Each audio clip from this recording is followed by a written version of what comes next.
Hey guys, it's Sam for Digital Meat again, and in this tutorial I'll be covering another daemon in Realflow for Cinema 4D. So in the last one of these tutorials that I did, I covered the mesher, and I'm actually using that scene for this tutorial. So just a quick overview. If you want to know how I set this scene up, I'd suggest you go back to the mesher tutorial to see how I built the geometry and set up the colliders and everything. I've actually done a collider tutorial, but that was in Realflow for Cinema 4D 1.0. So all that means is that these two tags here on my collider object used to be one tag, and that's why I covered it again in my last tutorial, the mesher tutorial, because they've split them out into two now. Okay, so yeah, go back, watch the mesher tutorial, you see how I set this scene up. But I don't want to go through that now, because in this tutorial I'll be covering the Wind Demon. Okay, so just a quick overview. I've got a scene here. I'm using my graphics card. The fluid, I've turned the resolution down to 100. On the previous tutorial I had it set to 1000. In fact, I might turn that back up at the end of this and cache it and render out the simulation.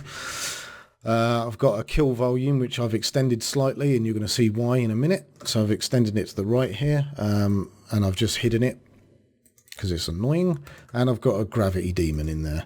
So if I just hit play, I'm getting this result. Okay, that's all well and good. So that's how my scene's set up. So let's come and deal with what I'm here to talk about. If I go to Realflow, go down to Demons, and then all the way down the bottom and select Wind, it adds the Wind Demon, and we're going to go through this and talk about the settings in here. So first of all, I'm going to drag my Demon up into the to the right here, and as you can see it's pointing straight down, so I'm going to grab my rotate tool and rotate it this way just so we get some variation, and I'm also going to drag it slightly down here as well, and yeah, I think that should do us for now. And I'm also going to hide this for now so it's not in our way. Okay, so we've got the Wind Demon in there now, and if we select it we can see its settings. We've got the Realflow scene that it's linked to, which is obviously this one because there's only one in the scene. We've got the links to the fluid links, and it automatically added this fluid here again because it's the only one in the scene. We've got this effect. We've gone over this before in nearly every other demon. We've got force and velocity. I prefer force, so I'll be keeping it on that. The difference between them is the force accelerates the particles and they become faster and faster as long as the force is acting on them, and the other option is velocity. It adds the demon's strength value to the particle speed, and it gets a result in peak velocity. I'm going to keep it on force. The next setting is strength, which should be self-explanatory. This value is the wind force's scaling factor, so obviously the higher this, the stronger the wind. So I'm just going to leave everything as it is at the moment and press play and see if we get anything. We might get some slight bunching on the right maybe here, but nothing too profound. So what I'm going to do is crank up the strength and see what we get. So it's 100 now, so I'm going to 250, and as we can see we're getting some more bunching. It's pushing it up the side and actually out of this. So let's let it restart again. Yeah, we definitely get some bunching there, so let's turn it up even more. 500. There we go, we're definitely getting some wind blowing now. Okay, so that covers everything at the top, including the strength. Now we've got the noise strength. Now this is quite an interesting one, this. This value is a scaling factor for the random force that will be added to the strength.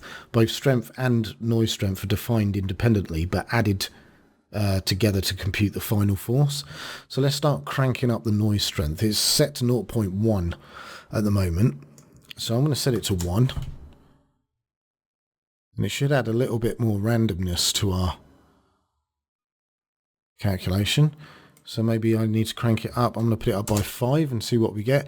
Now, look at this. We're getting some very weird behaviour from our fluid. It's almost like it's sort of defying gravity, and by the time it gets down here at the bottom, we're getting some very weird interactions. And we're getting this little puddle on the floor as well. It's quite strange. Now, there's a reason for this. The strength and the noise strength are added together and to compute the final force. If you increase strength in conjunction with the noise, then you have to increase the noise strength accordingly, because otherwise the noise pattern will change. With strength set to 0 and a noise strength greater than 0, you will get the same behaviour as with the noise field Daemon. Now, I've already covered that in another tutorial, so I'm just going to set the noise strength back to 0.1, and I'm going to reset the strength to default as well. In fact, I'm going to put the strength right down to 0, and let's see what kind of result we get. Now, we're still getting some kind of weird noise action on it. Let's crank the noise strength up by 1. Okay. I was hoping we could get that weird behaviour, but it's obviously not high enough, so let's put this up to 5. Here we go. So now it's acting exactly like it would do if it was the noise field Daemon. Some strange behaviour. Let's keep going. See if we can get it to jump out of this. Yeah. So now it's kind of just sort of being affected by this sort of noise field. It's completely defying gravity. In fact, if I turn gravity off, you'll get a better idea of what this is doing. It's behaving very strangely. So obviously we want to keep this under control. So if I set both of these back to their original strengths, you can see that this is a fraction of this. So if I put this up to 500, I could probably put this up to 0.5 and still get some kind of noise influence added, but without it going too bizarre. In fact, I could probably crank this up to 1 and we should still be alright, which we are. And you can still see that it's being pushed to the right there. Okay, so we should be okay with that.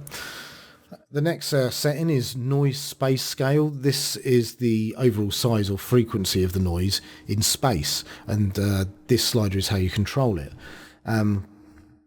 So if you can imagine a 3D texture in the space and of a noise, that kind of affects the fluid as it passes through that noise pattern, and this noise space scale increases the size of that pattern. In fact, let's crank the noise strength up to something ridiculous again so you can see its effects. Let's what was it, 10? Yeah, there we go. In fact, let's bring the strength of this right down again, just so we've got the noise. And then we can start playing with the noise space scale, and you can see exactly what it's doing. So this is a noise space scale of 1. Now if I times that by 10, you can see that the frequency has gone up, actually, not the scale. So here we go. You can actually see, let me see if I can make my particles bigger so I can zoom in. So let's go to fluid display, and I'll put this size up to 10. Here we go. So it's very... So now you can see, you can kind of see the pattern in the fluid. There's a very weird effect, actually. I can think of a couple of uses for that.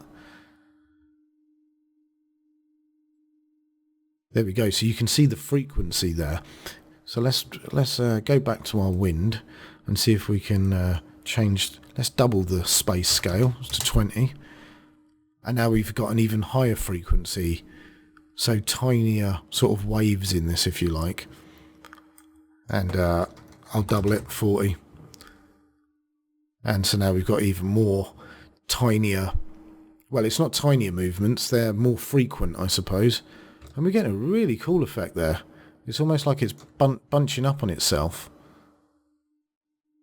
So there may be something you could do with this. It's almost like sand. So let's double that again and see what we get. Okay, so it's going down there. Yep, okay. It's almost like lava that's sort of setting or something like that. Like, very quick drying cement or something. It's a curious effect, that. But yeah, so the frequency of this noise scale is going up. So if I drop this back down, and this is 1, so you can see that this is the size of this scale. If I make it something like 5, you can see it's become more frequent, like we just showed a minute ago. So what if I go 0.5, half of what we got? So now the noise scale has got space scale even has got bigger. The pattern's got bigger. As you can see, we've got a more long sweeping motion here. So if I drop this down to 0.1, it should get even bigger again. Yeah, so now this is really sweeping. So the pattern has got less frequent, if you like. So let's go back up to, I think it was 1, wasn't it? Yes, 2. Yeah, very interesting. Okay, let's put our strength back up to 500. And put our noise strength back down to something a little bit more manageable, 0.5. And yeah, I think the noise space scale I want to put down to 0.5, just so we've got larger sweeping noise, and maybe it will actually give us more variation in this edge here. And our shoreline, it has done actually a little bit. Let's drop this down even more to maybe 0.25.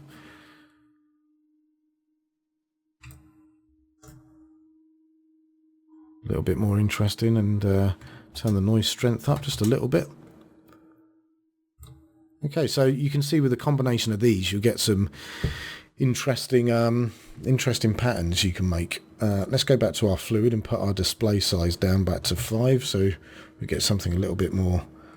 Yeah, maybe leave it at 6 or 7. Yeah, that'll do. Okay, so the next thing on our list, we've got this noise time scale.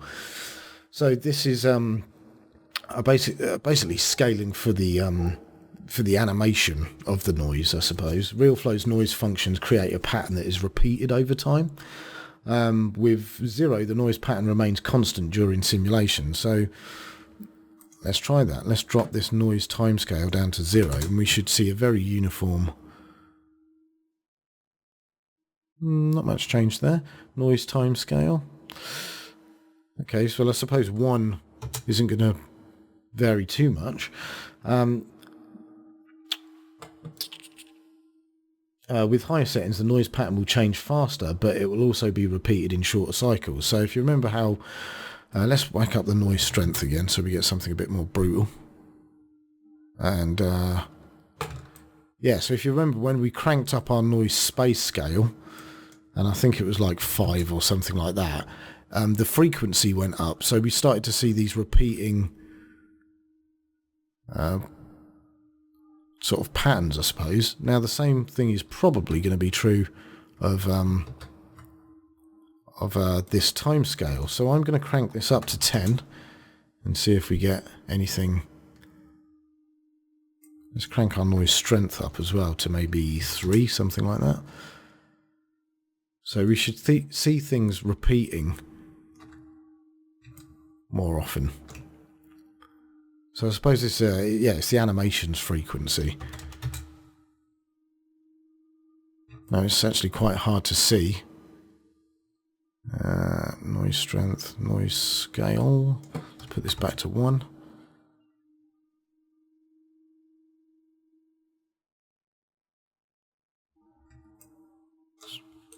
We're getting some clumping here. But yeah, it's a conjunction of all of these things will actually tailor your wind, obviously. So I'm going to actually go back and set everything back to what it was. And actually just whack the strength back up, just so we get this kind of wind. And I think I'm going to put the noise strength up to 0.5. The noise space scale is fine at 1, and the time scale is fine at 1 as well. And now we come to this bounded. Now, like all the other demons, you're probably familiar with what bounded means now, but as you can see, this wind is acting globally. So if you turn this on, and then unhide my wind, you'll notice that with bounding off, it just looks like this, and with bounding on, I don't know how well you can see that, but we've got this cone, basically, and this is the area of influence. You'll see now that it's not being pushed to this side of the thing, the container, and it's because it's not actually intersecting with this bounding area. So the radius one controls this, which is, you know, the point that it comes out of, and radius 2 controls the other end,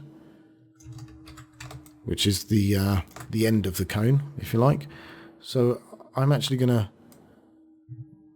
leave the radiuses pretty much how they were, I think, because the other one is the height. So let's force this forward through the fluid, and now you can see that it's just affecting this bottom section now.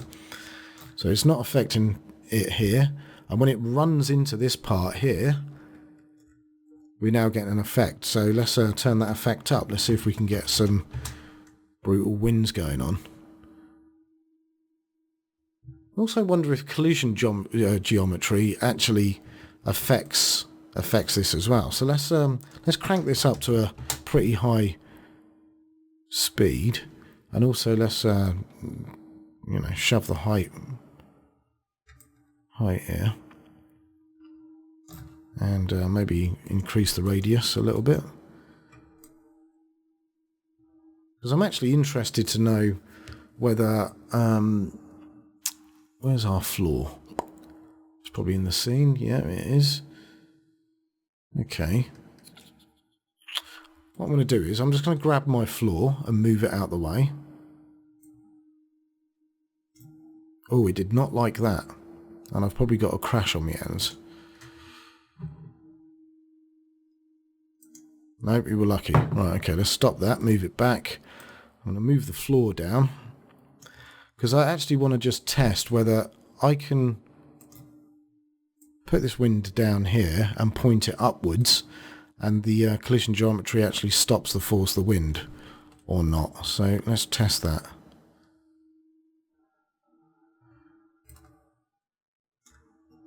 No, it doesn't, because it's actually pushing it up and under. So let's turn off the bounding, and then we'll know for sure then. Bounded. No, that is being pushed right up. That's interesting.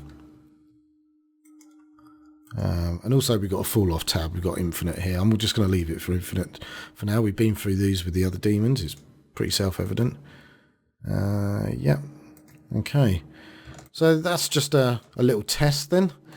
At least we know that from what I can tell, the geometry doesn't actually block the wind's force, that collider. So that's interesting to note. Very interesting.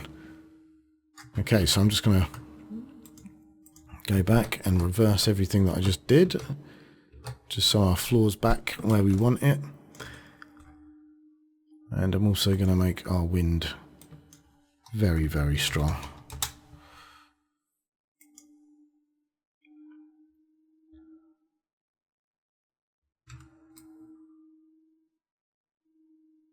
It is bounded, yeah, okay.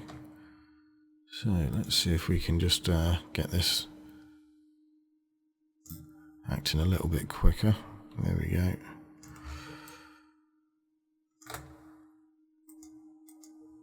And tweak the front radius of this as well. There we go. That's a little bit more like it. Okay, so yeah, that's the Wind Demon. I mean, it's pretty self-explanatory.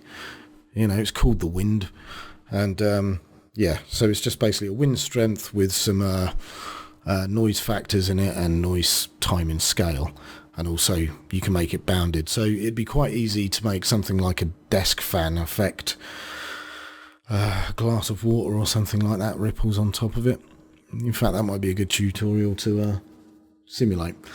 Anyway, as always, guys, check out the Digital Meat website, digitalmeat.uk.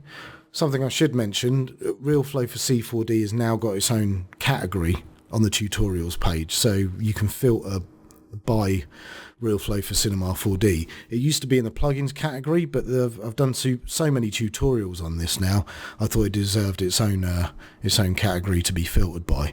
Also on the YouTube channel as well, it's now got its own playlist, Realflow for Cinema 4D.